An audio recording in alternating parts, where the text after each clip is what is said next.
Got it. Got it. Yeah. If you click the got it on there, it will disappear. Yeah. And yes, as Hannah has said to most of you, you were all muted because there's so many of you, it will be absolute chaos if we didn't operate that way. But you can communicate on the chat, and we've got a couple of quizzes which we're going to try a little bit of communication on the chat. We'll see how it goes. Bear with us, we're volunteers, we're spaced apart, so we're trying to make this work. Hopefully it will tonight. And but yeah, any other questions you've got, put them through via the chat, and Hannah in the background will be looking at those. And at the end, we'll try and cover some of them. If we can't answer all of them, we will put the answers. When we post the link for the recording, we'll also post a link to some of those answers as well. So before we continue, I'll just let the rest of the team introduce themselves. There's Robin, there's Claudia, and there's Hannah. So Robin, do you want to kick off? Yep. Hi everyone, Robin Petch. I was formerly Chair of Trustees for a good few years. I'm now the Sea Watch Ambassador, and you'll have hopefully heard my voice already because you will have been looking at the training materials that we recorded to get this all off the ground. And you may have seen me hosting Orca Watch Live last year. I was hoping to be up there this year. I've actually got a different gig to do, and I'm going to be on a cruise ship. But I will be sailing through that area one of the days, so I may be live from Shetland at some point. So I'm going to be helping out with the training and my other big job is to run the Sea Watch membership scheme. And if you haven't joined yet, may I encourage you to do so. Okay, Claudia. Hi everyone, I'm Claudia. So I am the Sightings Officer for Sea Watch. I'm based here in UK at our head office. I'll be doing a bit more behind the scenes stuff during Orca Watch, so dealing with the sightings that you submit. So you'll probably hear a little bit from me here and there. I am going to try and pop up to Orca Watch for a day or two to see how things are getting on. So might see you there. And I'm Hannah. I'm the one that's been badgering you about, come and sign up to be a volunteer, join us at Orca Watch. Please sign all the bits of paper. I'm so sorry about that. I'm super excited because I tried starting doing this in 2019. And of course, 2020, COVID, 2021, Orca Watch Online. So I'm a little bit confused because usually around this time, everything's cancelled. So I'm very, very excited that it isn't. And we're actually going to be there in person with George. I'm thrilled that Claudia might be joining us for a couple of days to make sure we're doing it all properly. So hopefully. And any questions between now and Orca Watch, and indeed at Orca Watch, do just, let me know at the email. And I'm so excited for you all to be there and have a good time. Here's hoping for Orca and good weather. Definitely. It was a little bit cool last time I was there, if I recall correctly, in 2019. It was a bit windy and wet at times, but we saw Orca, which was great. Okay, a brief sort of introduction as to what we're going to cover tonight. But the training is due to last about an hour and a half, so we're hoping to be through by about 8:30, and we'll take a comfort break round about 5 to 8 for 5 minutes. And these are if I can share my screen. Hopefully you can see that. Did that come up okay, Hannah? Yes, it did. Well done. Thank you. Thank you. And what we're going to look at, first a quick review of hopefully you had a chance to look at the videos that we set up on YouTube for you. And we promise you a quick quiz. It's not a test. Don't worry. You don't get marked. You mark yourself. And it's purely to see how much you know about cetaceans, because everybody is at a different level. And the idea is just to see whether you want to go back and look at any other videos after that. So we'll do that. The data collection part, we're going to look at what we collect and why we collect it, and looking at the different conditions that we record, the numbers, the behaviours, some of the things to look for in that. And yet again, we've got another quiz looking at those conditions, numbers and behaviours for you. And also looking at recording methods that you'll use on Orca Watch. The Sea Watcher app is our default one, and that's what most of us, all of us, hopefully will use. But just in case there's any issues, we will we will just show you the actual land and vessel forms as well. Okay, so I'm going to hand you over to Robin for a moment, just to introduce us to the review of that self-directed learning, and I'll come back to you with a quiz shortly. You okay, Robin? Okay, if you could just stop sharing your screen, please, and I'll start sharing mine. Lovely, thank you very much. So let's bring that up, and I want this one first.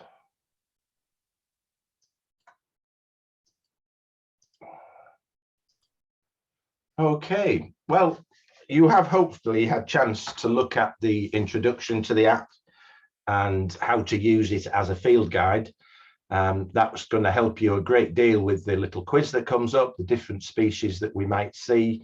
I provided a list there of the different species we could see there up in Scotland. If you haven't had a chance to look at that yet, obviously there's plenty of time before Orca Watch to go back onto the YouTube channel there and have a look at those.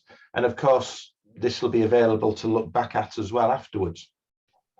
So sort of in that guide, we just gave a little bit of an overview, not just of the species, but the sorts of things that you might be looking for to help you identify them. And again, that field guide information in the app is very, very useful for rehearsing that. So obviously the first clue to what you are seeing would be the size. And I'm just going to use as an example of that, the fact that actually sometimes people have been known to confuse, for example, white-beaked dolphins with orca at a distance. If you're not used to kind of sizes, white-beaks have quite a big fin, but nothing like as big as an orca. And they're only about half the size of an orca in terms of length. So being aware of the size of the animal that you are looking at is very, very useful. And actually a great guide to help you with that, just a little tip that I use a lot when I'm teaching people at sea. If there are gannets around, gannets have a 6-foot wingspan. So, you know, the size of a harbour porpoise is sort of roughly a little bit less than usually the length of a gannet's wings. Most of the dolphins, maybe half as long again as the gannet's wings and so on. So it's quite a useful guide to size if you've got nothing else available. Other useful things, just looking at the shape, the size and the position of the fin, just looking at the images we've got there, the porpoise fin, for example, which is sort of small and triangular, very different from the common dolphin fin, which is taller and more curved. Humpback's little tiny nubby little fin. But you do have to be careful. If you just look at one picture of a humpback and think, well, that's the size and shape of a humpback whale's fin, you could be very easily misled, because actually every single humpback seems to have a very slightly differently shaped fin. Minkies tend to be a bit more similar. So do try and look at a number of different pictures and try and get used to seeing where the fin is. Is it halfway along the back? Or is it round about 2/3 of the way back, for example, and that will help you with your ID. If the whale's good enough to show you its tail flukes, that's a big help. Some species like minkies rarely ever do that. Humpbacks seem to do it quite a lot, so it's a useful sort of guide. All of these animals blow, because all the blow is a breathing out. However, your chance of spotting that with a smaller animal, including a minke whale, is only slight. It's very difficult to see them unless the conditions are perfect and you're reasonably close. If you're seeing a big blow 2 or 3 meters high, you've got maybe a humpback whale, for example. You know, if you were seeing one that might be 5-6 meters in height, you might be seeing a fin whale, or bigger than that, even a blue whale. So if you've got a very visible blow, you know you've got a fairly big whale rather than a dolphin.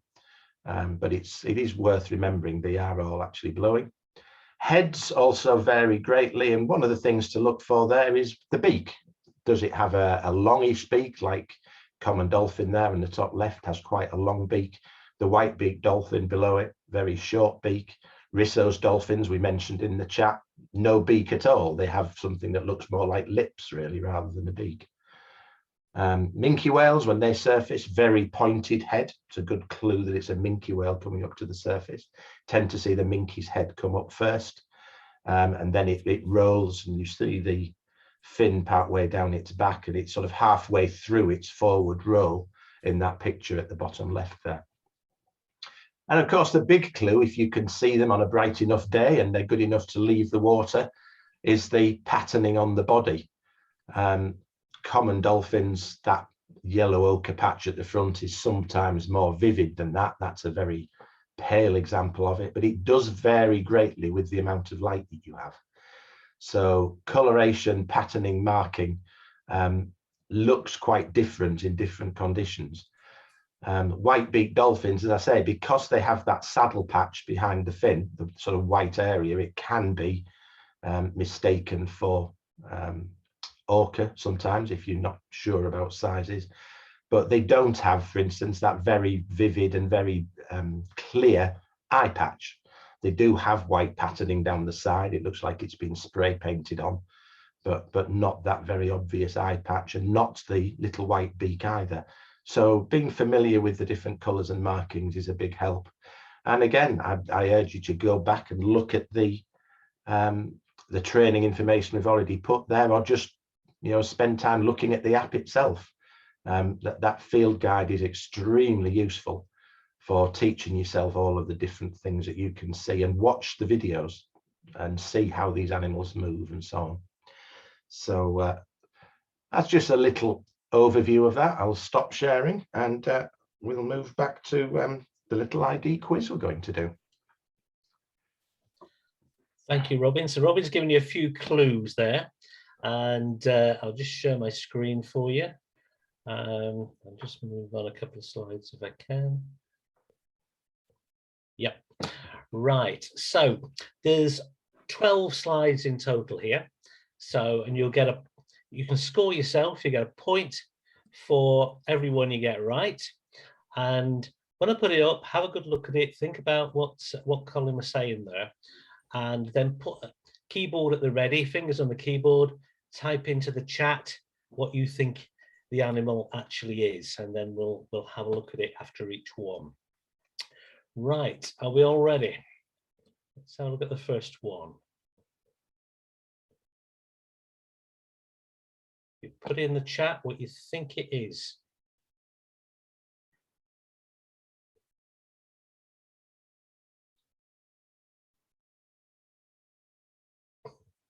Okay, we're getting a few coming through. Bottlenose, common dolphin, mix of the two. Yeah, there's bottlenose, and common. Right, this one is actually bottlenose, and the smaller one at the front is a younger one, and sometimes it can confuse with the shading there, but you look at the shading and it's all black and grey, whereas you would get more of an yellowy colour if it was the common, which you'll see later. And you'll find this very large fin as well, and the body on the is very large as well, and the beak here is a bit of a giveaway as well. The common one is quite a bit longer. So if you had bottlenose, that's 1 point. And the next one.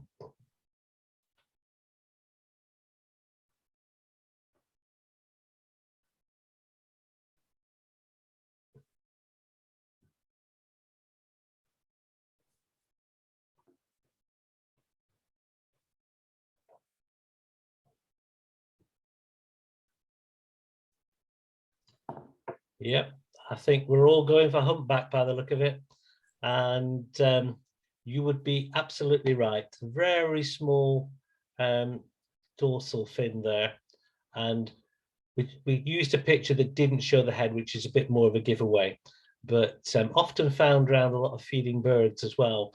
And that's one big clue when you're on survey, is if you see a lot of birds feeding, look closely and concentrate there, because quite often you will find some cetaceans in the same area. So That one is humpback. It's the one that has escaped me. I've seen lots and lots of different cetaceans, but I've still never seen a humpback. So maybe this year at Orca Watch.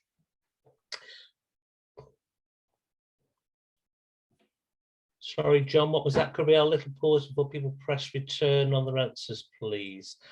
So they don't give it away to you, John. Right, okay.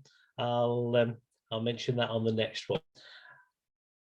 Okay, the next one coming up, if you form your opinion and then just wait a little bit, 10 seconds perhaps, before you actually send your answer in. I'll let you, that one, don't send your answers just yet. I'll tell you when to put them up. Yep. Type them in, but don't hit return yet. Yeah.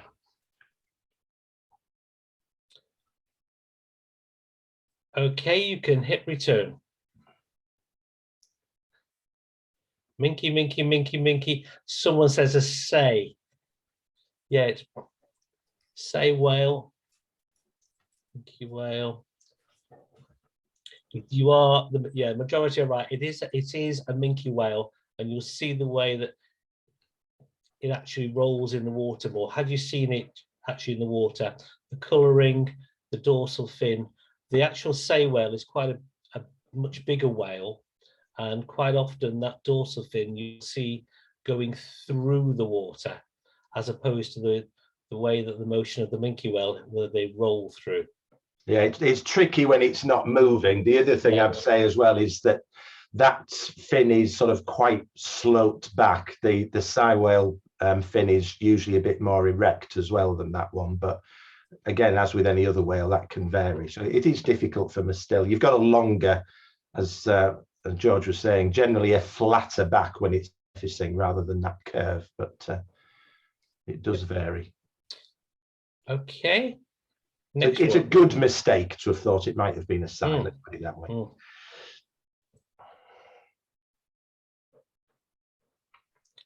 Right, don't press return yet. By all means, type it in, but don't press return yet. Look carefully at the fin, the head, and the rest of the body. Sometimes when you're watching, this is a quick glimpse that you'll get, and then they'll disappear. Okay, press return. Pilot whale, pilot whale, pilot whale, and yep, some of you have also spotted it's a long-finned pilot whale. Here you can see, if I can just annotate here with my where am I? Just here, you've got the long fins there, and the actual head here, sorry, the dorsal fin is quite a good thick dorsal fin. That's quite a good giveaway, that one, and also the bulbous head that you've got here. So well done with that one.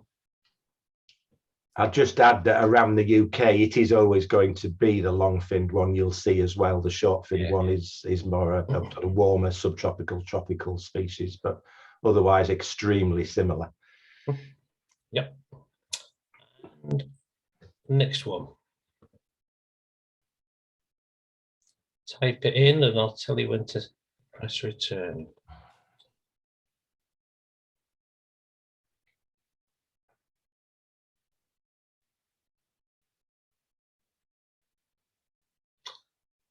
Return.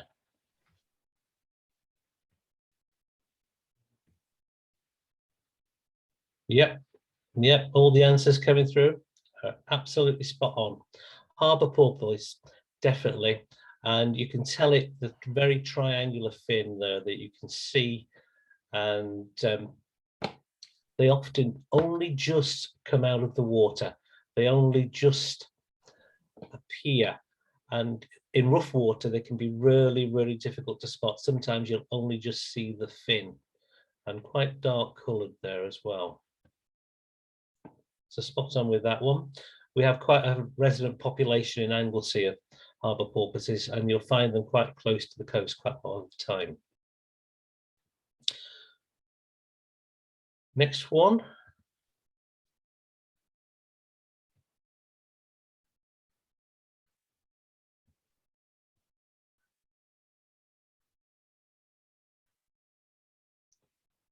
Press return.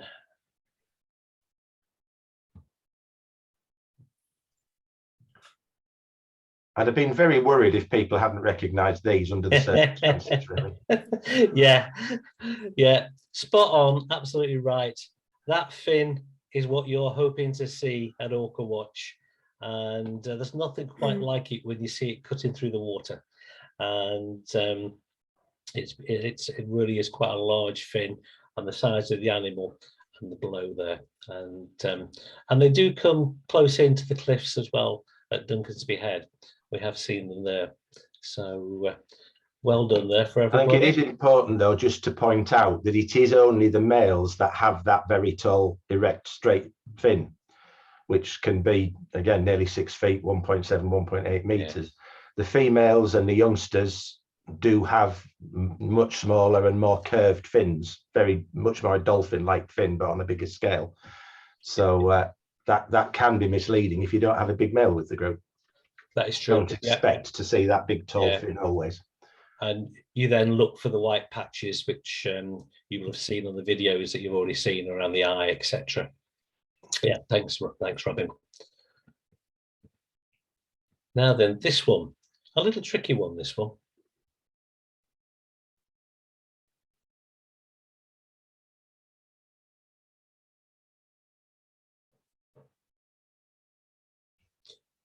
Okay. Press return.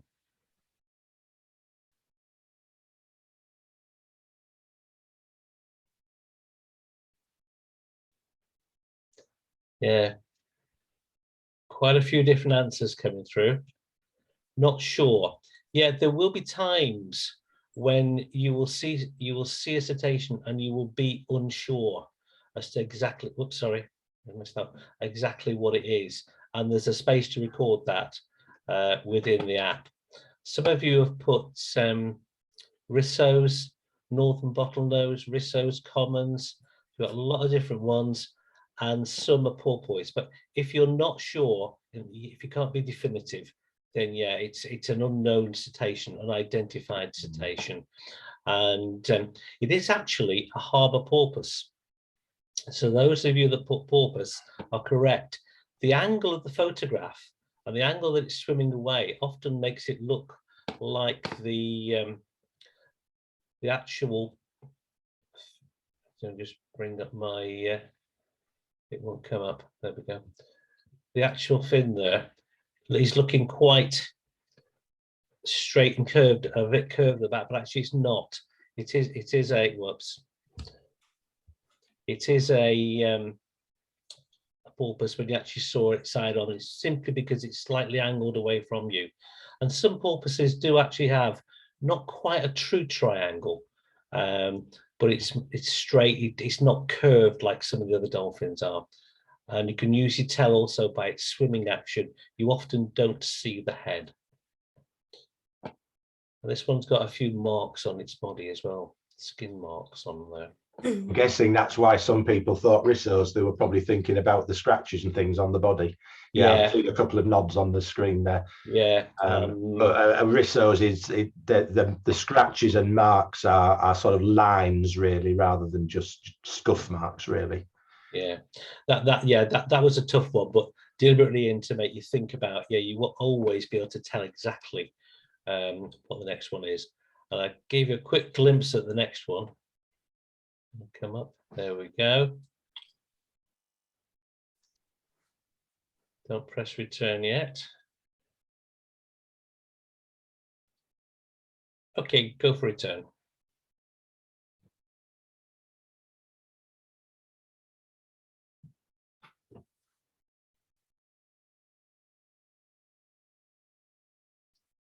Common. Does someone got? I think I saw white-sided and not sure. Yeah, it doesn't really help on this one because the light. I think Robin mentioned it earlier on the picture that he actually had. That here is normally quite a bright yellow color on a common dolphin. It is a common dolphin. The beak is a good giveaway, and also the hourglass shape. You can see it going to there, the pinch, and then it rises up again at the back. and that's what you will see quite often. That's a good giveaway. But the colour, and you'll find this in different light when you're looking at cetaceans, and sometimes it's quite difficult to tell. So I can understand why a few of you put different answers on that one. And but it's a very, also the fin is very sharp and recurved with it. Okay, I just need to get my mouse back. Next one.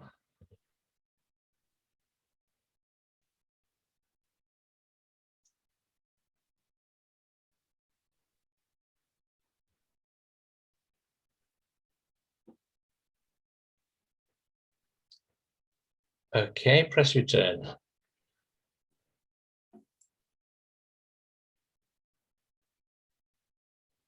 White-beaked, white-sided, couple of your thoughts. Yeah, any more coming in? White-beaked. It is in fact a white-beaked. Unfortunately, you can't see the beak on this one, but you've got the white blaze on the back behind the dorsal fin, and just on the side there in front of it. Looks a bit, as Robin said earlier, it looks like it's been spray painted on. And these animals do have a very sharp recurved fin, and quite a large fin. And you can see these quite often sometimes with, I've seen them with common dolphin off Scotland, quite close together. So definitely a white-beaked dolphin. They are related, just for interest, they are related to white-sided, they're part of the Lagonarhynchus family. And the difference really, because they have the similar shape and size, they've both got very big fins, but with the Atlantic white-sided, you've got a very sort of distinct gradation between the kind of dark grey at the top and sort of white areas on the side, which again are very distinctly marked. And there's even a little yellow patch towards the rear as opposed towards the front as on a common dolphin. So similar shape, but very distinctly different markings. So again, it's worth going into those images on the app and just have a look to be clear about the difference between the two species. Yeah, because when you actually see them swimming in the water as well, sometimes they don't come out as much as that. No. And you have to be quite careful with your interpretation of them. Yeah. Okay, what about these?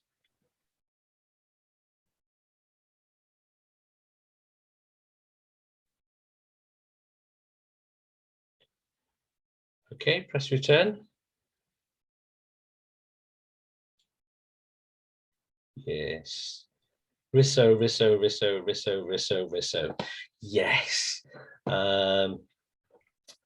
And you can see, they have a very large upright fin. You can't tell too much from this photograph, but the markings along the body and also along the dorsal fin are the scratch markings that make them very, very obvious, and they whiten with age.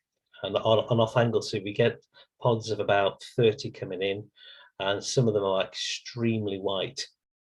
And also you can probably just see at the front there that it is more of a bulbous head and no beak within that. So you should see some of these hopefully around when we're up there for Orca Watch. We've usually seen quite a few rissos, and they're usually quite close to the cliffs as well. They like the cliffs and the deep water next to them. Okay. Next one. Look at this one very carefully.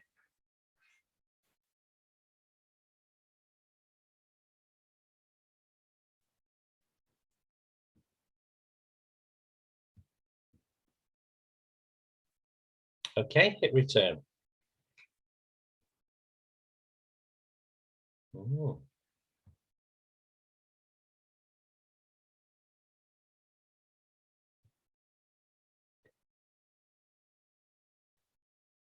Right. Okay. Look at the answers there. Quite a few of you are saying pilot whale, and quite a few of you are saying pilot whale, and there's something else in there somewhere. And yes, you're correct. Pilot whales are at the front here. Look at the fin here, typical of a pilot whale. But then look at what's coming in from behind. Totally different fins. And look at the body, the dark body. They're actually bottlenose dolphin that were actually joining them. It was a mixed group. So yes, you will sometimes get mixed groups. So those that spotted that, extremely well done. And you can have 2 points if you got both of them. If you got pilot whales and you got bottlenose, 2 points on that one. Well done. So let me take those markings off. My mouse back. And what about this one?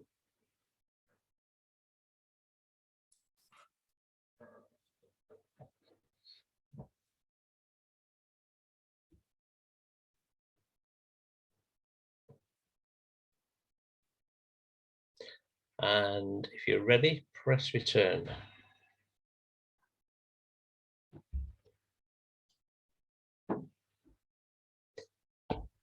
Okay. Wait for the rest of the answers to come through. Some people are saying white-sided, some people are saying common, some people are saying white-sided and common. And if you put common and white-sided, you will be correct on that. Just let me find my spotlight again. The one at the front, I think someone's actually pointed out at the front there, is a common. The long beak you see on it there, difficult to see the hourglass, very difficult. You can start to see on the one at the back there. The fin is another indicator. But if you look at this one here, the beak is the giveaway. That beak compared to that beak. And the eye and the stripe coming down here is indicative of the white Atlantic, look white-sided. So I've just got that. Let me come back. Apologies. There we go. And the North Atlantic white-sided is what that is. So 2 points if you spotted that, and you will get mixed groups. So it's worth, when you look at the when you get a sighting, take your time to look at them and ask what am I seeing? Is there more than one there? And that illustrates quite nicely as well what I said about white-beaked as opposed to white-sided. You see that very dark upper part, very distinct line between that and the paler grey and the little yellow ochre patch at the back, and then another very distinct line to the white. Whereas the white-beak, as George also mentioned, has a bit more of a kind of sprayed on white pattern, really. I'll stop sharing that for now. Now I can see you all again. Right. So what did you actually score? Any 14s? Put your score in the chat.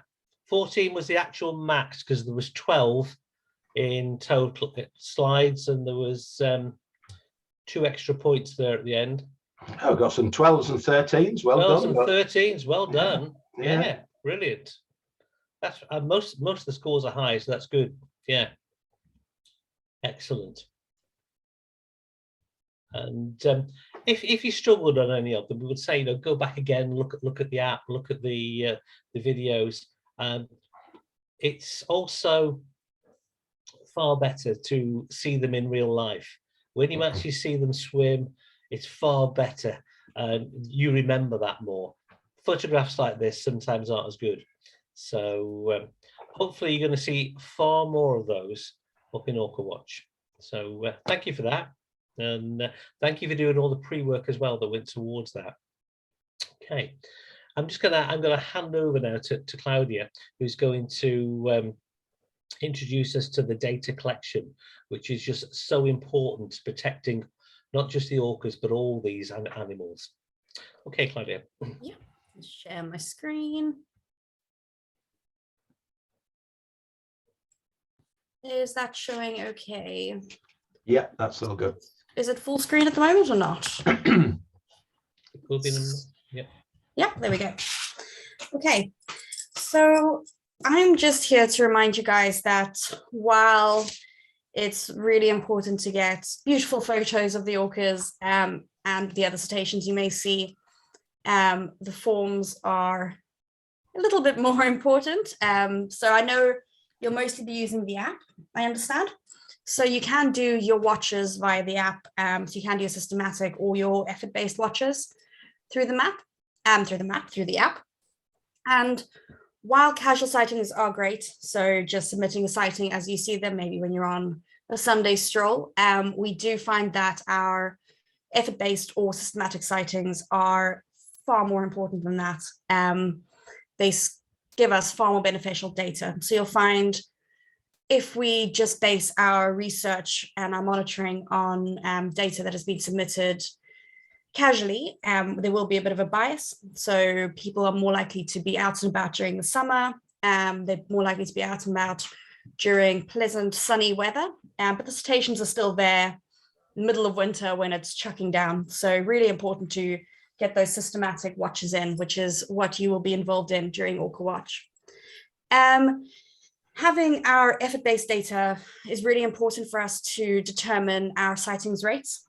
It also allows us to determine the minutes that we are observing the animals for, the distance they're traveling, their behaviors, environmental factors around the animals. So that is really, really important for us. And while it's really exciting to see when the cetaceans are there, when the animals are there, it is just as important for us to know when they aren't. So while it's far less exciting to be on a 2-hour watch and not see anything, it is just as important for us to have this data to understand what's going on with the animals. So there might be an environmental factor playing into it, and so on and so forth. So at Sea-Watch, we are really lucky to have the opportunity to conduct regular systematic watches all around the UK, thanks to our amazing volunteers and regional coordinators. And this is quite a unique opportunity for an organization, and it has allowed us to develop this unique monitoring network. So you'll all be contributing to that. So thank you in advance is what I would like to say. Why do we conduct these land surveys? So first things first, they are non-intrusive. So some organizations around the world may go out and tag dolphins. This affects them quite greatly, whereas doing land surveys, we are at a distance. We're able to observe them and get really good data from watching them at a safe range. Land surveys are also far less affected by weather than an example would be a boat survey. So if there's rough weather, heavy winds, you're less likely to be able to go out on a boat, whereas you could still do a watch from the land. Leading on from that, they are cheaper to operate than going out on a boat. So chartering a boat can often cost a fair bit of money, unless you have really great companies who allow us to hop on for free, which is what we have here in Yuki. So overall, land surveys are just really, really hugely beneficial for us to collect the data, especially those systematic watches. The downsides of land surveys are that we are limited to a small detection area. So obviously, as humans, we can only see so far. We can't see past our peripheral vision. So that is the slight issue, but we try to overcome this as best as we can. And the next thing would be that any additional information that requires close proximity to the animals is hard to collect. So sometimes counting animals at a very far distance can be quite tricky. So we do encourage you guys to use binoculars if you have. And yeah, that's the most important part from me. Just remember, please submit your sightings online. They are great. They are hugely beneficial to us. And to monitoring and protecting the cetaceans around the UK. I believe that is all from me. It's back to you, George. Right, yeah, thank you, Claudia, that's great. And Robin is going to carry on from that and look at some more of the data that we actually need around sea state conditions, judging those conditions, the numbers and the behaviours. Are you okay, Robin? Robin, you're on silent. But you need to unmute. Hannah, can you? Thank you. No, I'm sorted. Thank you. Yeah. No, I heard that. I keep coughing. I've got a really bad throat tonight, so I'm just muting myself when I'm not on, so I don't disturb everyone. Following on from what Claudia said, obviously one of the ways that we can, with Orca Watch and events like this, we can get round that problem that she identified of only having a limited amount of view. We can't see any further out to sea. But if you have somebody watching with you, if there are members of the public around, you can recruit to help watch. It greatly increases, the area that we can cover, obviously. So having lots of people recruited to do it, helps to compensate for that one disadvantage as she identified. So I'm going to be looking at these again when I go back into the app, because these are the things you're going to be recording. One of them being the sea state, because in working out how often animals are seen, if we are recording the environmental conditions such as sea state, we can also make calculations as to how likely it was you would see something. And obviously on a really, really, really calm day, you're more likely to see something than you are on a really rough day. And we try, if we can, to restrict watches to no greater than a sea state 3, because with a 0, with an absolute mirror calm sea, you are likely to see everything that's within your range of view, to a few miles away, possibly, if you've got a height on a cliff top. Even a sea state 1, where there are only small ripples, as you see on the top right, again, it's not really enough to disguise anything surfacing. But as soon as you start getting to 2 and certainly a 3, it begins to get a little bit more tricky, because you're starting to see some wavelets with a light breeze. And 3 is where those wavelets just begin to break. So if you are seeing a few flecks of white water, just 1 or 2 here and there, you've got up to a sea state 3. So these pictures are pretty good, really. A 2 and a 3 are very similar, except that with the 3, the waves are that much bigger, the wavelets, if you like, are that much bigger and beginning to break. With a 2, there is no white water at all, but there are definitely wavelets. With a 1, you're only really seeing ripples. So again, there are images. You can just sort of Google sea states and things and look at pictures on the internet even, although they're not always perfect. Now, you may be looking in worse conditions, and I will look at other sea states briefly when we look at the app a little bit later on. And let's go back down here. Okay, the next thing we're going to record is visibility. And one of the visibilities we haven't put on here, because basically it would have just been a blank screen. Less than a kilometre is basically when there's a thick fog or a mist. And the areas where you're going to be watching from, that is a real possibility. Orca Watch last year, those of you who watched the online programme will know that, especially around Orkney, but even off Duncansby Head, we did have fog. Now, clearly, if you can't see the sea, there is no point doing a watch. You'd be wasting your time completely. But actually, even on a foggy day, there may be enough visibility for you to see some of the sea. And as George said, the orca and the porpoises and other things will come quite close sometimes. So if you can see, it's worth doing. But if it's a kind of misty, hazy day with a range of 1 to 5 kilometres, that's quite a good image of that. It's the 6 to 10 and 10 greater than 10 kilometre photographs there. Perhaps don't really make it as clear as it might do exactly what the difference is. Basically, if greater than 10 kilometres, you've got a really bright, clear day and you can see to the horizon. And the horizon is very, very clear. With the 6 to 10 range, it's still a sort of clear, fairly bright day, but you can't see the full distance. It's a bit hazy in the longer distance. It's useful if you can, if you've got a map or chart with you, or you can, even if you use Google Maps or something, if the position you are watching from has a headland some distance away, or an island out at sea or anything like that, obviously, if you can know the distance to that, it's a lot easier to judge the actual distance that you are looking at. Otherwise, it is, it's a little subjective. We don't all have laser rangefinders with us. Whoops, Daisy jumped twice. Now, the other thing that combines with sea states again, to affect your likelihood of seeing things is the swell height.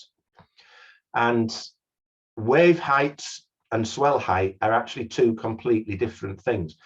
The waves are created by the wind you've got on the day that you're actually there. So it does lift the sea up. It does create that white water, as we showed with the sea state 3. You're starting to see a few little white caps. But you could have a really still, calm day with absolutely zero wind and a flat, calm sea, but still have quite a lot of swell, because the swell is caused much further away, travels great distances. It's caused by previous weather conditions in different places. And the swell is just the height between the very top of the rolling water and the very deepest pit in between it. Now with this one, you can see there's a guy surfing there. So clearly the swell there is more than 2 meters, because assuming that guy's, going to be at least kind of 5'6" or something, clearly that's a very, very, very deep swell. So it would be heavy and more than 2 meters. So the swell is the kind of rolling of the whole sea rather than how the surface is broken up by the wind. And that's what you're looking there for. So anything that's below 1 meter, in other words, only half the height of gannet's wings, you're looking at a light swell. Heavy swell, there's more swell than the height of a gannet's wing. The difference between the bottom of those rolling swells and the top of it is going to be that much. So those are things you'll record whether you're doing it on the app or on paper. And then we're going to do another little quiz in a moment or two, but we're just going to have a quick look at this first, looking at group size and composition. It's actually quite tricky sometimes to make a count of what you're seeing. And it's something you can only do by watching them for a while quite often. You can imagine that little group on the top left there is only going to be on the surface looking like that for a moment or two. The one in the foreground has already almost disappeared. I'm just counting up myself. You've got 1, 2, 3, 4, 5, 6, 7 animals in that little group.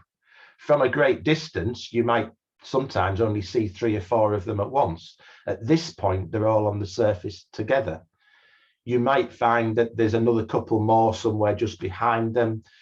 So really what you've got to try and do is work out how many groups you can see moving through your area that you're looking at, and just keep watching them as they come to the surface. Do quick counts each time and try to look and think, well, there's 5 keep coming up over there. I'm pretty sure that's 5. There's some more over there. There's only 1 traveling just by itself over there, and then kind of add it all in together. So you've got to watch for a little while, particularly if they're traveling tightly in a group like that bunch there on the top left. It's quite an art, really, if you like, to keep counting, and you'll end up trying to come up with a range. You're pretty sure on the number, but if you've got a minimum number that you are seeing on the surface at any one time, you can record that as well. And if you think there might be a few more than you've said, well, again, you can suggest an upper group size. We'll have a look at that again when we look at the app in a moment or two. And then observing the behaviors, and we've got an enhanced list really of different behaviors to watch for. And again, like with the numbers, you need to watch them for a while and try and record as many of the behaviors as you can. Everything is useful if we know how fast they're traveling, what sort of other behaviors they might have been exhibiting in an area, which direction they are traveling in, and so on. All of that can be recorded on the app, which we will look at. But let's just have a quick look at the behaviors. Resting is fairly self-explanatory, but cetaceans, of course, don't sleep like we do and don't stay still in one exact position. So they may be just swimming extremely slowly when they're resting. Milling, I mean, we use the expression milling about, don't we? But it just means there's no apparent direction that they're traveling in.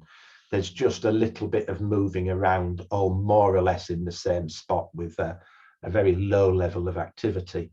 And I guess the other one I'd mention at the same time related to that for some species would be logging, which is literally sperm whale, for example, just lying in one position. I've seen some of the beaked whales doing it as well, but other species can too. Surfacing is something you're likely to record quite often. And if there is no other behavior evidence, surfacing is the one you are likely to record. They're just moving, coming up to the surface and going down again. Feeding or foraging, if you're not certain that they are feeding, suspected feeding is basically foraging. If you can see them tossing fish around, or as we did once last year, actually see an orca tossing a porpoise around, you can be sort of fairly sure that there is perhaps some feeding going on. But actually, even if you can't see the food, it can be quite obvious for a while. The picture at the bottom there shows a humpback coming up with its mouth open and gulping. Again, it's clearly, in that case, feeding. But if you're seeing animals chasing around in a relatively limited area, suddenly diving deeply, changing directions very, very quickly, you can really be fairly sure that they're probably chasing fish, unless there is some other obvious behavior going on, like mating behavior, for example. So again, don't record it as feeding unless you are sure that it's feeding. Say suspected feeding or say foraging, they appear to be sort of looking for food. But if it's very, very obvious, and particularly if you can see fish or bits of fish on the surface, then you know there's feeding going on. Leaping, breaching doesn't really need me to say anything else. It's fairly clear when leaping or breaching is taking place. I will just add, though, that breaching is a word that is misused repeatedly in the media and by sort of less experienced observers, if you like. Surfacing is not the same as breaching. Breaching is leaping clear or even almost clear. You can get a partial breach. That risso's right at the top there, for example. It may leave the water completely, but about 3/4 of it is already out. So that's the behavior that is breaching, not just surfacing. Those things are different. Breaching is leaping. Now that risso may also be doing some body slapping. It may not be doing a full breach. It may go no further than that, and it may just whack the water on its side. And we do have a separate category for sort of side breaching or body slamming. Blow, again, we've talked a little bit about blow already. See the huge height that some of the baleen whales blows can get to, but all of them do blow to some extent. So do record if you actually see blows. Spy hopping is a sort of relatively slow rise out of the water. It's not a breach. They're not leaping out of the water. But sometimes, and orca are one of the species that do it, but I've seen minke whales, humpbacks doing it. Any of them can do. It's basically a slow rise out of the water, perhaps to look at each other or to have a look around. And that's the spy hop. Now, I hope you've been paying attention, because Graham's going to do another quiz. Sorry, George is going to do another I'm going to say, apologies, it was Graham. Who's Graham? Yeah. And you called me Colin earlier, so I'm I did. getting my own back. But I'm actually going to not do a quiz, because we did promise you a break, and I realise we are slightly running over at the moment. So what we'll do is we'll take a break for 5 minutes, comfort break. I make it 19:58 at the moment. So if we can take 5 minutes, get back by 3 minutes past 8, and we'll get restarted again, if that's okay with everyone. Feel free to pause your video while you take a break. That's absolutely fine. We'll restart at 8:03. Okay.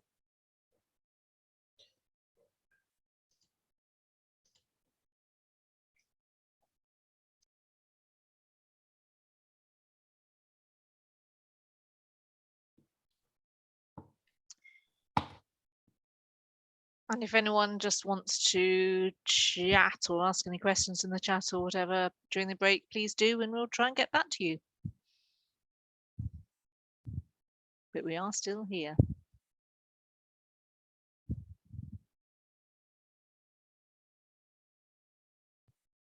And just to prove it, here I am.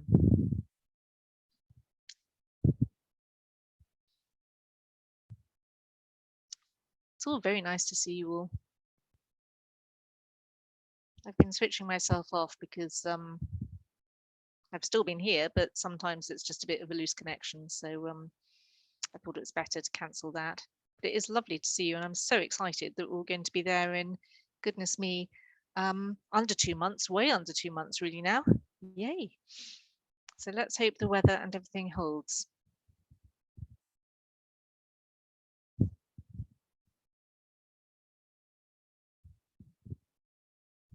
But meanwhile, it is like watching paint, and if I was sophisticated enough, I'd play you a little video of dancing dolphins or leaping orcas, but that's not going to happen, I'm afraid.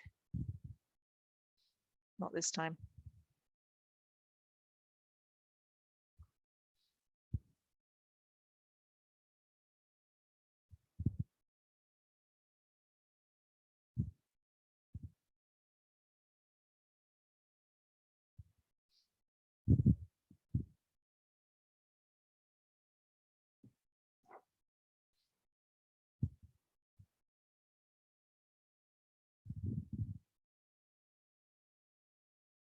Anyway, I hope you're all enjoying it, and as I say, do take this opportunity to let the dog out. I think a few people have. Stretch your legs, that sort of thing, before we come back for the second half, which is all about how to record it for us so that we get the data we need.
Okay, hopefully we've got most people back now. Robin did mention a quiz. We are slightly running behind at the moment, so what I'm going to do is just show you a couple of the videos very quickly and just run through them. I won't show you all of them, but just to demonstrate some of the behavior and some of the sea conditions if we can. So basically what I'm going to do is put you on a boat, because it's being filmed from a boat. This hopefully it doesn't make you too seasick, and it won't be like that in reality, because normally you will see more of the horizon than what you're seeing on the boat. So I will show my screen and just pick a couple of them out to try and show you. Let me just go through some of them. We were going to look at the quiz, but I'll get rid of that. So the first video here is really just looking at the sea state and the numbers that are there and what are they actually doing. And when you look at it, this is more of a normal swimming action. The bottlenose dolphins and sea state, some people would have said 0. I would have said 1. There is a slight movement in the water, but it's very judgmental. You look all around you and take a judgment on what you see and discuss it with others. If between 0 and 1, I would have probably called it a 1 on that one. And there were about 4, looking at numbers, there were about 4 actually swimming. I'll show you the next one. But check first of all on the sea state, you think, on this one. I'm going to pause it in a second. Out here on the far side, you can see waves are just starting to break. So it's giving you an indication, a lot more ripples in the water, but they are actually breaking. There's some white crest to the wave, which is actually showing you that it's really a 3, the sea state of 3, once you start to get the breaking waves. And then again, you've got a normal swim and you've got 2 dolphin in this one. Hopefully I'm not making you too sick there. Okay, and this particular one is again, how many dolphin have you got? And it's a group like this that you do have to watch for a while. And if you look in one spot and see how many come up and then do any more come up behind them, because they never all come up together. And sometimes on the app, you will find there is what is your best estimate of these between a certain figure. And there's actually 8 in total here. And sea state, we would have called that a 1. You can see the movement in the water. It's not a mirror glass at all. Okay, I'll stop that one. I just want to go on to. Can I just very quickly, George, just say, I mean, that's a really good example, that one, of how difficult it is to count. Yeah. Because actually most of the time you saw 2 or maybe 4, but just immediately before George stopped it, I don't know if you noticed, there was another little group that we haven't seen before, which had 3 or 4 animals in it that suddenly all came up at once. So we had 1 by itself, there were a couple of 2s, and then suddenly there's a little group that comes up all at the same time. So as George said, you do need to watch for quite a while to get that overall idea of numbers sometimes. Yeah. Sorry, George, thank you. It's all right. I'm just going to take it through to the last one. And we should get some breaching here. Is what some leaping and breaching is what I'm looking for, just to show you. Again, it's a 1. Look at the movement of the water. It's not mirror glass.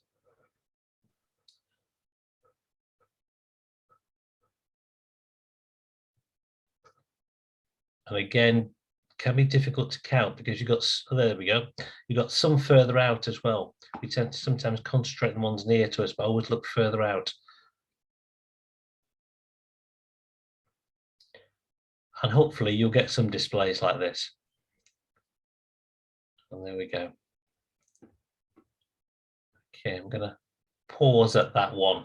And yeah, we would have liked to turn it into quiz and show you some more, but we are short on time now. So what we're going to do is we're going to move on to the way we collect the data with the app and the forms themselves. I'll pick up the forms and Robin's going to pick up on the app, if that's okay, Robin. Yeah, absolutely, thanks. So we want this one this time.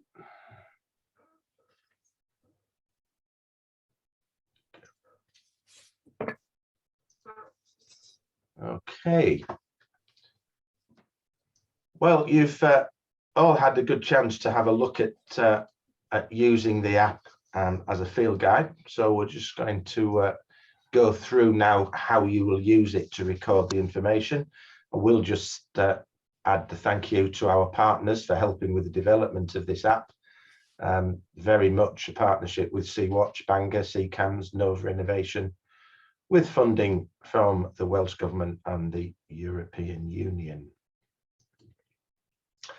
Okay, you've probably had a look at this already, and I don't know, maybe some of you have already had a go at doing a survey. But I'm just going to go through both how to do a survey and then how to actually record your sightings and look a little more at some of the things that you would need to use while you are doing so. So let me just get this started. Okay, so whether you're using a tablet or using a phone, the screen is exactly the same, just a different shape, and you'll click on the Start a Survey button and it will bring you up either again the tablet or the phone version of that screen. But as you see, exactly the same features regardless of which you are using. Most of you, most of the time, will be doing fixed point surveys. That's the main thing I'm going to look at. But I am going to just have a quick look at walking surveys, just very, very quickly. If you happen to be going for a walk, whether as part of Orca Watch or at some other time, rather than just standing in one place, you can record that as a survey. So you can, at the beginning, it will just place you in the position. The GPS in your tablet or phone will place you in a certain position. And when you start it, you'll be asked to enter the sea conditions that you can see, which I'm going to go through in a minute. And then when you set off to do your walk, you press the start and the GPS will just log where you are all the way through your walk, right through to the end. So you can do a dedicated watch, a dedicated effort-related survey while actually walking along the coast. So much better, as Claudia suggested earlier, than just sending in the sightings. Yes, the casual sightings are important to us as well, but the data is so much more usable and is accepted as data and evidence. For example, if you're trying to set up a special area of conservation and so on, the powers that be are far more interested in properly collected effort data with all the environmental conditions, where you can show how often people have been there and how many hours have been spent researching and so on. So if you do go for a little bit of a walk, do set off a walking survey. But as I said, we're going to concentrate on the fixed point survey. And when you click on it, the very first time, it will give you the chance to put your name in. As you see, I've already done it there. If it had the wrong name in, you can just change it and type the right one in. You're not likely to be changing the location, because wherever you are at the point you switch this on, it automatically calculates your latitude and longitude. The one that you do need to enter, which is an important factor and required, you see the little asterisk, is your height above sea level. Now, I did mean before we did this just to check what height the cliffs were. But again, before you do your watches, once we've actually seen where everybody is looking, we will provide for you or help you to find the height of the particular cliffs or the location you are going to be watching from. So note to self to make sure you are provided with that. And obviously you can then give the site that you are recording from on this particular occasion a name, and it may well be it's the same place throughout Orca Watch for you. So then we click next and it will bring us to setting up the environmental data again, and everything that is asterisked is required. So we looked at sea state. When you click on sea states, you will get the screen on the right hand side. And we've looked at what 0, 1, 2 and 3 look like. 0 is absolutely flat mirror calm. 1 is calm but with ripples. 2 is still pretty smooth but with small wavelets. And 3 is where you're just starting to see some white water. Now, it's not ideal to watch in conditions worse than that, and probably by the time you get to 5 and 6, it's going to be very, very challenging. However, as Claudia said, the advantage of watching from land is that you can sometimes collect useful data even on a rough sea day, particularly if you've got some height. If there are a lot of animals or large animals or animals that are behaving quite boisterously, even in quite big seas, you can still see something. So, you know, as time is limited and you are there, it could be that on a 4, 5 or 6 type day, you may still be conducting a watch. So if there are more than just a handful of little white bits of white water, you've got a sea state 4. It does say a small amount of spray, but that's not usually noticeable from land. But with 5, you've got very obvious sort of long waves, a lot of foam crests. You can see that there is spray in the air. And by the time you get to a 6, you've got a really heaped up sea and streaks of spray blowing off the top. It does go beyond that, but there really is no point in looking if it's any worse than that. So next thing to enter is glare, another required thing. And really that is just how much dazzle is there. If there is none at all, and you can see all of the sea that you are looking at without having glare off the sea, which would make it hard for you to see something, then you enter a 0. 1, 2 and 3, mild, moderate or strong. Again, it's a little bit of a judgment on your part. How much of the sea is affected by glare? If very little, if there's a really quite severe glare, but it's only in a very tiny bit of the sea that you're looking at, then you would look at it as being mild. If it's just generally just sort of mild glare, there is not too much glare, but it's all over the sea, then it would be the same thing. If you've got really dazzling glare on almost everything you're looking at, then you've got some strong glare.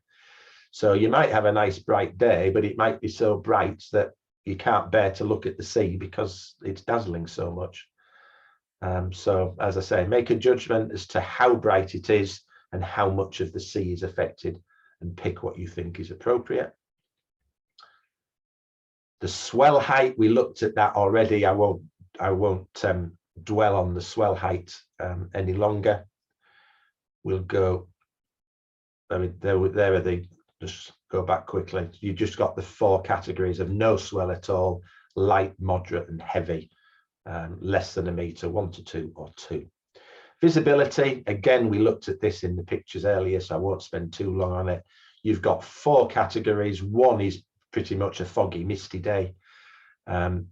Between 1 and 5, it may just be because it's very dull or there's a lot of rain around, some lighter mist that's limiting the view. If you can see clearly to the horizon very sharply, you've got greater than 10. If the horizon and the far distance is a little bit hazier, then you've got a distance of between 6 and 10 for the visibility. And then the boat types. Now, boat activity is very useful to record because what boats are doing and how many of them can affect their behavior. And what you record on behavior might be affected by this. So it's not a required one. You see, it doesn't have an asterisk next to it. So, but we would like you to if you possibly can. And essentially what you would do is click on the boat type. You can see there's a little pointy and arrow down. It will bring up that screen on the right with all the different types of boats that it might be. You can then enter a number, which I'll show you in a moment.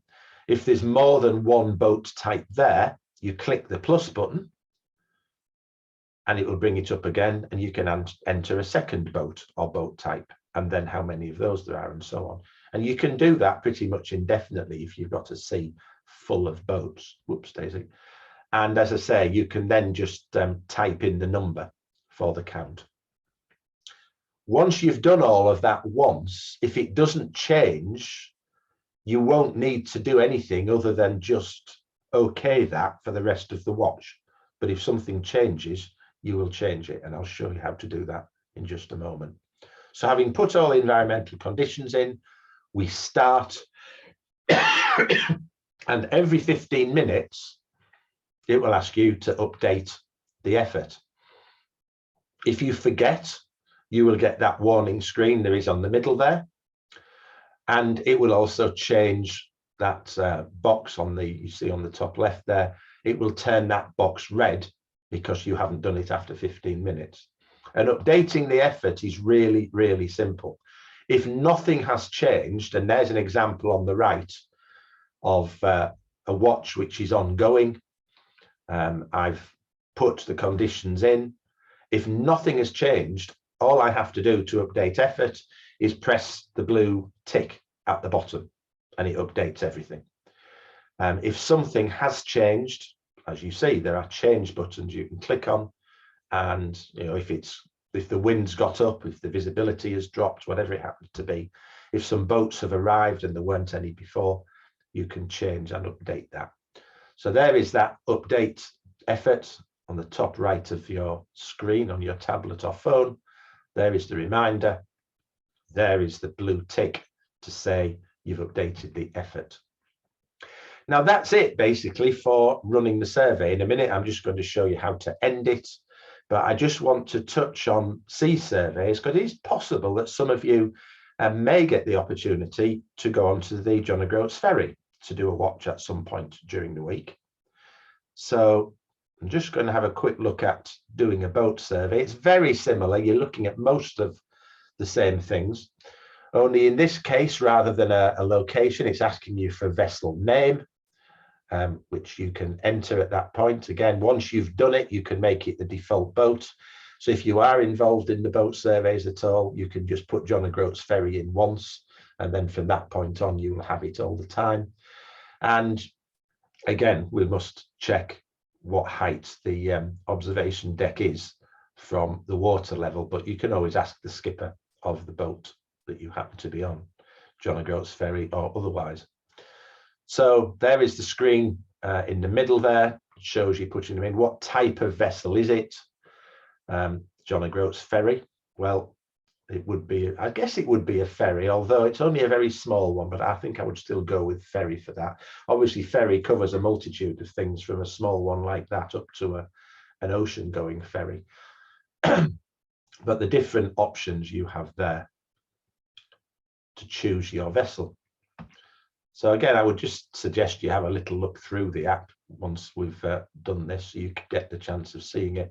And there is the option to make the vessel you've put in there your default vessel, so that every time you use it, it will come up with the same one until you change it.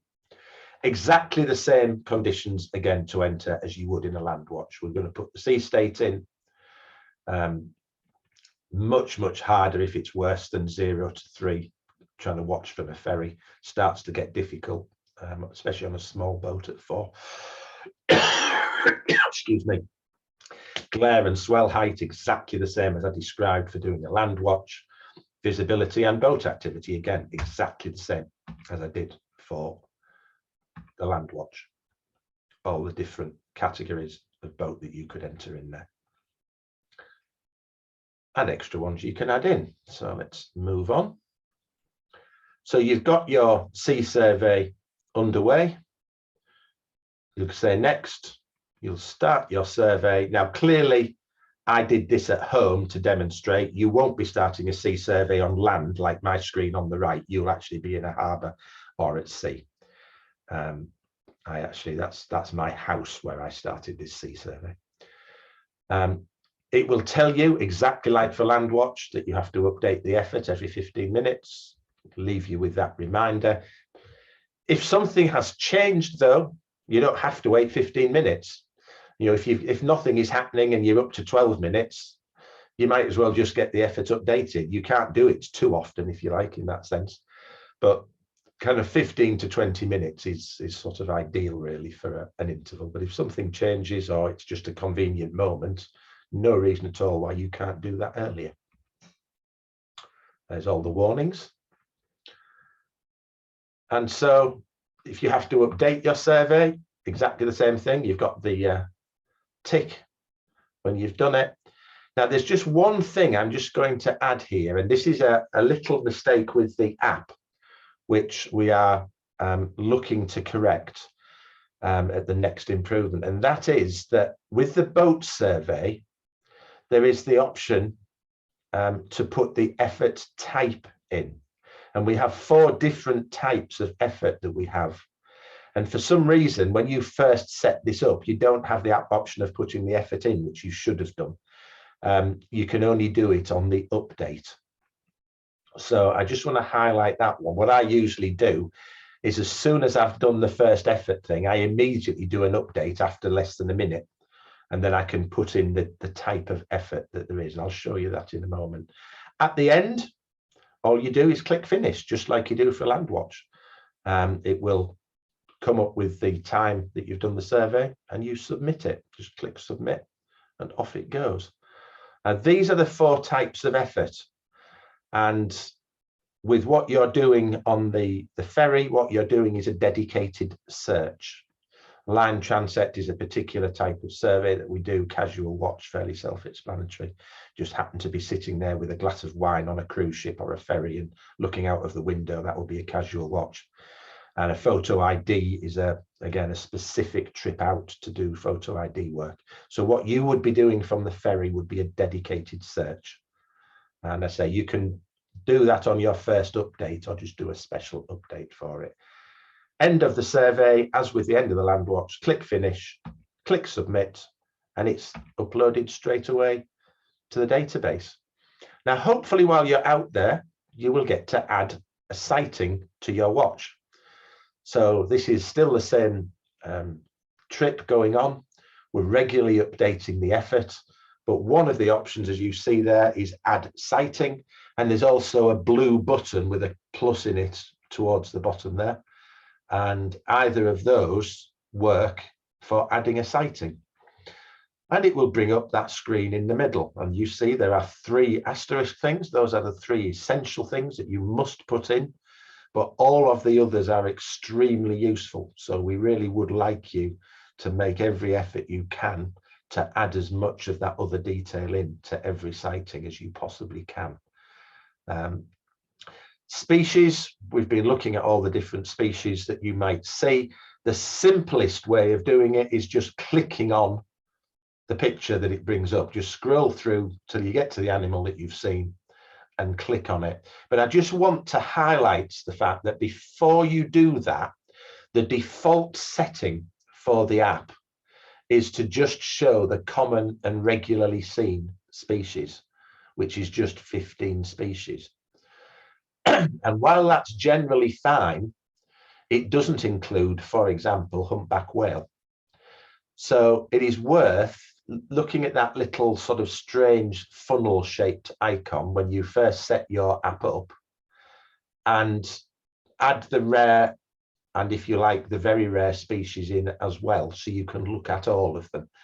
Otherwise, you are limiting the number of animals that you can actually record. So as I say, the easiest way, just click on the animal that you know it is. This just exactly the same set of screens that you'd use when you're looking at it as a field guide. But there are other options. You can click on the magnifying glass and it will bring up the screen in the middle there, which is more of a list of the animals. It's just quicker to scroll through, basically, because you've got all the pictures on the main screen. It does sometimes take a while to get to the one that you want. Maybe it's a bottlenose dolphin, just click on it and then it will put it in. But as I say, most of the time, what people I think will probably do is just scroll through the pictures until they get to the one that they want. I'm not going to dwell on these, but explore them yourself. Species groups and species ID key is another way of selecting the species or just helping you to work out what it might be, especially if you're not sure what it is. So you can get to the species groups, as we've seen already, but as well as specific animals on the list, with the species groups, if you're not sure what it is you've seen, you can pick a group. Like if you're not sure if it's white-beaked or white-sided, you can just see at the bottom there. If it's a dolphin with a pattern on it, but you're not sure what it is, you can just click it like that if you're not sure of specific species. That's from the groups. And the ID key is really just for research. Before you choose your animal, you've got options to look through the lists of animals that might be seen, how rare they are, how big they are, the different markings you might be looking for, and then you can go back to your select a species. So you do have those alternatives. I would suggest those are more useful to learn from than to use in the field, but they are nonetheless possibly things that are useful. That's a closer look at one. Okay, so as I say, usually you're just going to scroll through that list of animals, having expanded the list a little bit, click on it, and then how confident are you? Is it definitely that species? Have you a little bit of doubt in your mind? Say probably. If you're not sure at all, say possibly. Group size, we've just done a little bit of work on that, so I won't dwell on it again. But as we said, what's your best estimate of size of the group, having watched them for a while? Pick the minimum number that you're absolutely confident there's definitely at least that many, because you've seen that many on the surface at once. If you think there might be a few more than you saw, give the group size a maximum. And then if you can see juveniles, animals that are perhaps less than 3/4 or even a half for a calf, less than 3/4 the size for a juvenile, then tick the juveniles group. And as well as the overall group, give us an estimate as to how many calves and juveniles there are as well. All very, very, very useful information, as you can imagine. The rest of the things are the ones that are not essential, but are very, very useful. So please do them if you can. How far away is the animal? Again, we looked at estimating different distance, not the easiest thing to do. We'll provide as much help as we can with guidance from the sites, but you simply type in the distance. Click in the box for distance. Animal behavior, there's the list of all of those different behaviors that you might see. We looked at some of those there. Mating sexual behavior is sometimes very obvious, because you see what I could tactfully describe as giant pink torpedoes amongst the animals that you are watching. But if they're sort of rolling over each other a lot, and there's a lot of belly to belly stuff going on, and kind of rubbing of themselves against each other, you've got mating sexual behavior. I think we covered most of those things really with what I was looking at before. Bottling is specific to seals. That's that behavior when seals just hang in the water with their head vertical, just hanging out of the water, not when they're lying on the surface and logging or doing a slow swim, but when they're absolutely vertical in the water with just their head sticking up. That's described as bottling. Finally, if you can tell that there is a general direction they are heading in, you just click on the compass rose. If there's no particular direction, or it's a very variable direction, you have that option as well. And then from where you are standing, what is the direction to where the animals are, so we can actually place them in the area of water that you are seeing a little bit more precisely. So when you've done all of that, you've entered all of the information about the sighting. You'll then click next. It asks you where and when was the sighting, but it's recorded that automatically. So unless you have some reason for changing it, you don't really have to worry about that. It's highly unlikely you'll want to change that unless you're doing it retrospectively. Click next, and then additional information. You can enter information about any seabirds that are associating with the group. If you have photographs, you can't upload them by the app, but you can tell us you have photographs and then send them to us subsequently. And you can also type in a bit of information. So if you've got more information about the behavior, or if you feel you need to justify whether you've said definite or probable or possible, and just say, well, I saw this and this and this, but I'm not sure. They might have been this species or that species. This is your option for doing that. So if you've got seabirds interacting with them, again, a bit like with the boats, you can just put in the species you're seeing and give us a count. Select it, click on the plus, click on the bird species, type in the number, and if it's more than one species, just add another one. Photographs, comments, and when all is done, submit the sighting. Carry on with your watch, keep updating the effort until eventually you get to the end of the survey, you click finish, and you click submit. So, thank you very much for all of your work thus far, and for the work you will be doing for us when it comes up to Orca Watch itself. We couldn't do it without you. It's a vitally important project. We learn a lot about the movements, not just of the orca, but also the other species that you see around that part of the world. So I will pass you back to George. Thank you, Robin. Thank you for persevering with the cough, through the cough, I should say. That's all right. I realise that we are overrunning time here, and I only need about 5 or 10 minutes maximum now. If you need to leave, that's perfectly understandable. We are recording it, and we will make it available for you if you want to look at it at a later time. But just about probably 5 to 10 minutes more, that's all, just to wrap up a couple of things. We mentioned the app, we've been through the app. Hopefully that is going to be the default all the way through, just in case there are forms.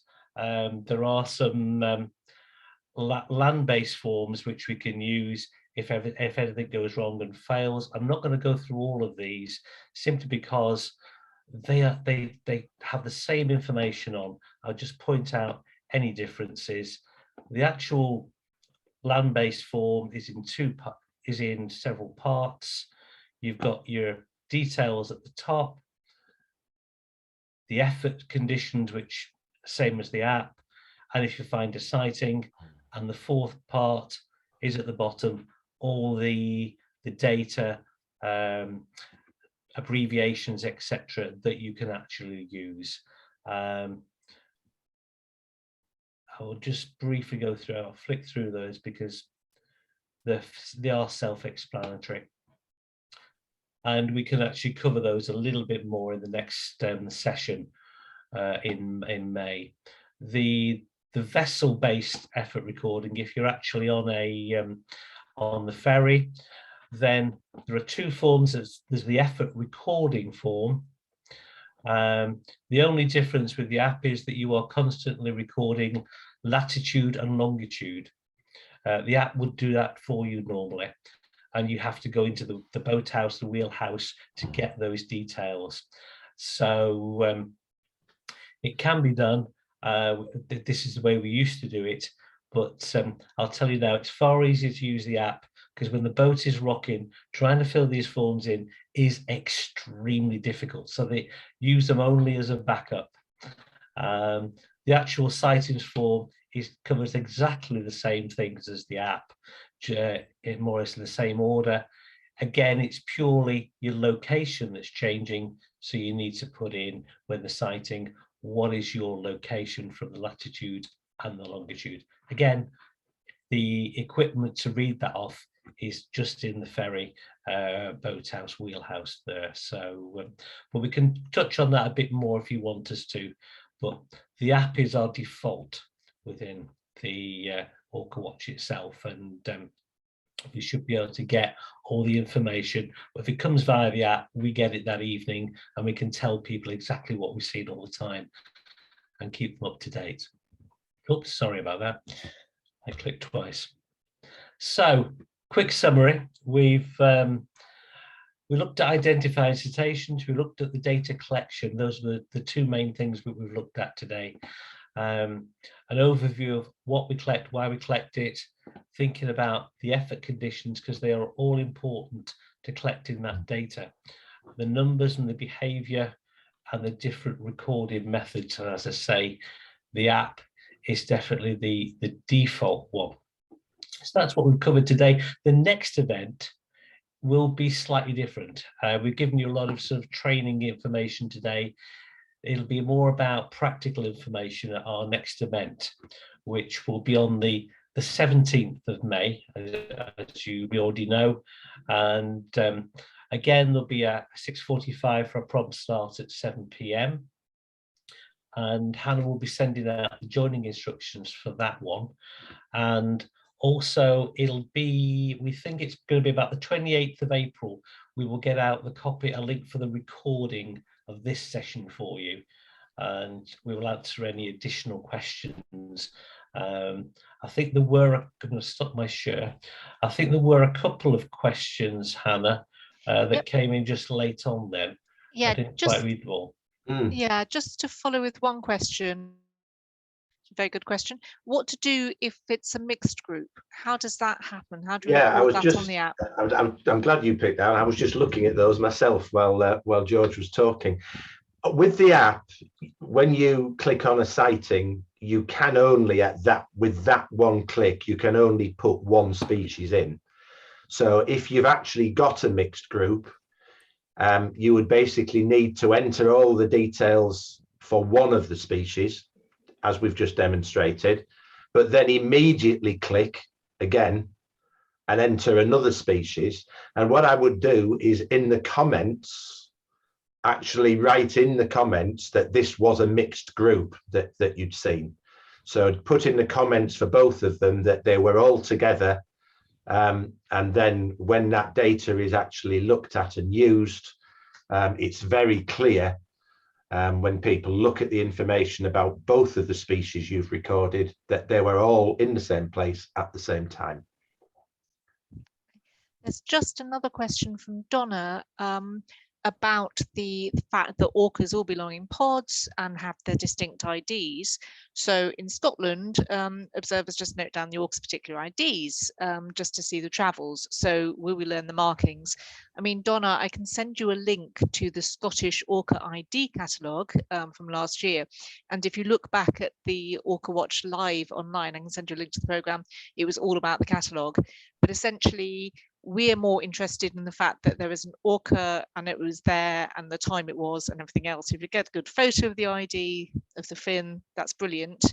But it is called Orca Watch, but it's also about all the other creatures. So I don't know if you want to add to that, George, but no, I was thinking along the ID, giving them a link to the ID, but I think you sometimes you have to study the photographs for quite a long time to actually do an idea. I know people do that up in Orkney and Shetland quite a bit. Yeah. Yeah, I mean, from just unless you know them well, except for a handful of very, very well marked and very, very obvious ones, as George said, you've got to spend a lot of time looking at it. But for sure, if you've got a real interest in ID, I mean, it is a real skill, is photo ID and so on. It takes a lot of work looking through catalogues, looking through your photographs, trying to match them all. And if you have a real interest in doing that, we have a few folks in Yorkshire and Northumberland who have sort of become self-taught photo ID experts, really. You know, if you really want to get into that, as Hannah said, get hold of the catalogue. We can give you the link, spend some time studying it, and then if you get some good photos, or you see some very obvious marks, again, it's just something you can add in the comments, I would add as well. You know, if you see a very, very well marked fin and you're pretty sure it's whatever whale from whatever pod, well, by all means, put that in the comments as well. But we will send out, when we send out the recording to the meeting, we'll also send the link to the Scottish ID catalogue for those of you that want to have a look at it. I mean, it's an amazing piece of work. And as Kath says, some of them, like Musa, are very easy to ID, and Musa will be featuring quite heavily. But the others are a bit more confusing. One final question that came in earlier was, how close does an animal have to be to the boat to record it? And I think the answer really is that if you see it, record it. Yeah, If absolutely. it's too Yeah, I far mean, away that's to the truth, identify what it is, but you know it's a cetacean, you just put unspecified cetacean. If you can narrow it down further, that's fine. But if you see it, please record it. Definitely. And if you've got any more questions that come to your mind after this, then feel free to send them in to us. We can address them in the next session, can't we, Hannah? I would think. Yes. Yeah. Yep. Because that is very much more about information about how things are going to work, more information about the base, more information about collecting all your equipment, etc., and your goodies bags, and how we'll all operate. So, and between now and then, I would suggest you get out with the app. If you've not used the app before, get out and try it. There are a few different apps around for different organizations, so try this one, make sure you're okay with it, and we can have a chat with it, because if it's just a practice and you're not actually you don't have to upload it, you can just delete it. You're just doing it at home, whatever, practicing with it, that's absolutely fine. Just don't upload it. But if you're doing a real survey out there, then great, upload that and have a go with it. So between, as I said earlier, between now and then, I'll be getting in touch with people about putting these together as teams to be able to get survey teams and the watch list for being on the ferry and for being at certain sites as well. And I'll work on the information that you've already given to us. So if your availability has changed at all, can you please let us know as soon as possible on that, because we're going to work on what you've got. You won't be occupied for every day you've given us. You're not going to be occupied all day. Our aim would be to perhaps have surveys for either the morning or the afternoon for you, and then you have the rest of the day all to yourself, and you can go where you wish after that. So that's the way we're planning to look at it. So as I say, any other questions, please send them in to us, and we will try and answer them next time. I think that is probably about it from me, Hannah. Anything else you wish to add? Just a huge big thank you for giving up your time. I hope you found it useful and informative. As I say, send your questions in. George will be in touch, and time is ticking. It's not long to go now, so yay! Let's just start orca whispering to get the orcas and all the other stations up in Caithness, Sutherland, Orkney and Shetland. That'd be lovely. Great. Thank you, and thank you, Robin. And Our Claudia, pleasure. Claudia, is she still here? Or is she came Claudia back or had not? to go and do Yeah, some work, yeah. poor soul. Yeah. So thank you all, and thank you a lot. So see you in May, and see you up there. Yeah. Yeah. Thank you very much, everybody. Thanks for everything. Thank you Thank all. you. Wave if you're on video. Bye.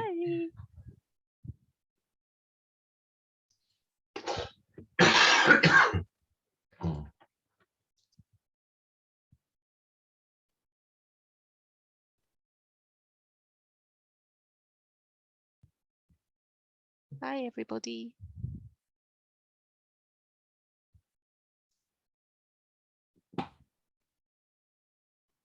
Has Robin gone? I think Robin has gone. Have we got anybody left? Adam's Goodbye, still. Adam. Thank you for joining us. Thank you very much, George. That's It was okay. great. Right, I'm just looking at the comments here. I shall go and get a drink and give you a quick Zoom or give you a quick phone. Should we do a quick Zoom? Let's end this meeting for everybody. I think so, So yeah. we've recorded it and And we everything can- else, yeah. and then we can zoom in Yeah. very quickly. Okey-dokey. Yep. Yeah. Bye. Okay. Cheers then. Bye. Bye, Adam.